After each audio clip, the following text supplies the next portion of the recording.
दोस्तों नमस्कार। D Kumar education platform में आपका स्वागत है। मेरा एक छोटा सा प्रयास है, आपको अच्छा लगे तो अधिक से अधिक लाइक कीजिए, शेयर कीजिए और सब्सक्राइब कीजिए। दोस्तों सामाजिक विज्ञान क्लास 6 का हम 15वां अध्याय पढ़ रहे हैं, जिसमें राष्ट्रपति तथा प्रधानमंत्री मंत्रिपरिषद के कार्य पढ़ रहे हैं। तो जिसमें हम आज पैराग्राफ देखेंगे, प्रधानमंत्री एवं मंत्रिपरिषद के कार्य। दोस्तों प्रधानमंत्री मंत्रिपरिषद का प्रमुख होता है तथा उसका वह अपना इस्तीफा देने के बाद मंत्रिपरिषद स्वयं ही विघटन हो जाता है। दोस्तों भारतीय संविधान में प्रधानमंत्री का पद बहुत महत्वपूर्ण है।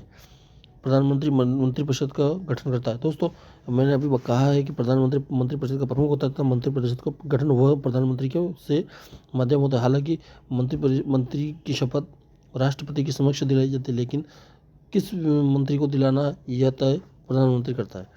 मंत्रियों के बीच का कार्य का विभाजन करता है, यानी कि विभागों का मंत्रियों के विभागों का बंटवारा करता है। वह मंत्रिमंडल का प्रधान होता है, यानी कि मंत्रिमंडल का प्रमुख होता है। उसके त्यागपत्र देने पर मंत्रिमंडल का विघटन हो जाता है, यानी कि प्रधानमंत्री त्यागपत्र दे देता है तो मंत्रिमंडल स्वतः ही उसका विघटन हो जाता है।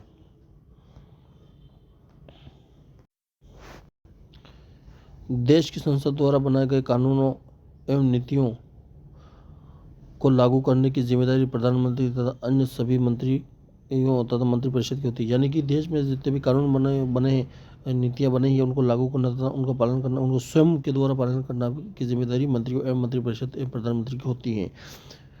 मंत्रिमंडल में देश के प्रशासन, आर्थिक सुधारों, सुरक्षा, विदेशी राज्यों से संबंधी नीतियों का निर्धारण, मंत्रिपरिषद में कई विभागों जैसे गृह मंत्रालय, वित्त मंत्रालय, रक्षा मंत्रालय, विदेश मंत्रालय आदि होते हैं। दोस्तों एक बहुत रोचक बात है, जिसमें मंत्रिमंडल देश का प्रशासक, आर्थिक सुधार, सुरक्षा, विदेशी राज्यों संबंधी नीतियों का निर्धारण होता है। मंत्रिपरिषद के कई विभाग जैसे गृह मंत्रालय, वित्त मंत्रालय, रक्षा मंत्रालय, विदेश मंत्रालय आदि होते हैं। मंत्रिपरिषद के कई विभाग होते हैं, जैसे कि इसमें 2-4 विभाग दिए हैं, लेकिन अब बहुत सारे यानी कि 30-35 विभाग होते हैं। उनमें अलग अलग विभागों को बंटवारा प्रधानमंत्री के माध्यम से किया गया है। दोस्तों कुछ क्वेश्चन आंसर है, उसमें कुछ क्वेश्चन आंसर देखते हैं। राष्ट्रपति का कार्यकाल कितना होता है? दोस्तों राष्ट्रपति का कार्यकाल 5 वर्ष का होता है। समाधान का अधिकार किसको होता है? दोस्तों समाधान का अधिकार राष्ट्रपति को होता है, यानी किसी भी व्यक्ति को फांसी की सजा हो चुकी है तो वो राष्ट्रपति के यहाँ अपील करता है तो राष्ट्रपति उसको माफ भी कर सकता है। कुछ रिक्त स्थान है दोस्तों। उपराष्ट्रपति राज्यसभा का पदेन सभापति पदेन सदस्य होता है। दोस्तों पदेन अध्यक्ष होता है। उपराष्ट्रपति राज्यसभा का पदेन अध्यक्ष होता है। प्रधानमंत्री को मंत्रियों के विभाग का बंटवारा प्रधानमंत्री के माध्यम से किया जाता है। राष्ट्रपति के चुनाव में राज्यों के विधानमंडलों एवं सांसदों लोकसभा सदन के सदस्य मतदान करते हैं, यानी कि लोग राज्यों की विधानसभाओं के विधायक एवं दोनों सदनों के सदस्य मतदान करते हैं। राज्यों के राज्यपाल की नियुक्ति राष्ट्रपति के द्वारा की जाती है। कुछ वन लाइन क्वेश्चन है दोस्तों।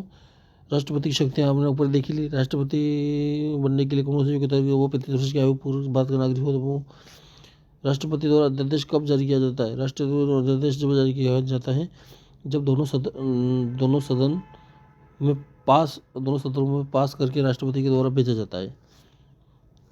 इस तरह दोस्तों ये मेरा एक छोटा सा प्रयास है। आपको अच्छा लगे तो अधिक से अधिक लाइक कीजिए, शेयर कीजिए और सब्सक्राइब कीजिए।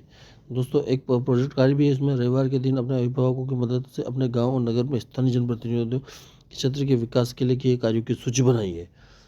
एक दोस्तों ये विद्यार्थियों में जागरूकता फैलाने के लिए नगर स्थानीय जनप्रतिनिधियों द्वारा क्षेत्र के विकास किए गए कार्यों की सूची बनाई है। स्थानीय जनप्रतिनिधि अपने क्षेत्र की जनता के प्रति कितने सजग हैं, यह इसका एक प्रोजेक्ट बनाना है दोस्तों। छात्रों को उसका बताया गया है। दोस्तों मेरा एक छोटा सा प्रयास है। आपको अच्छा लगे तो अधिक से लाइक कीजिए, शेयर कीजिए, सब्सक्राइब कीजिए। धन्यवाद दोस्तों।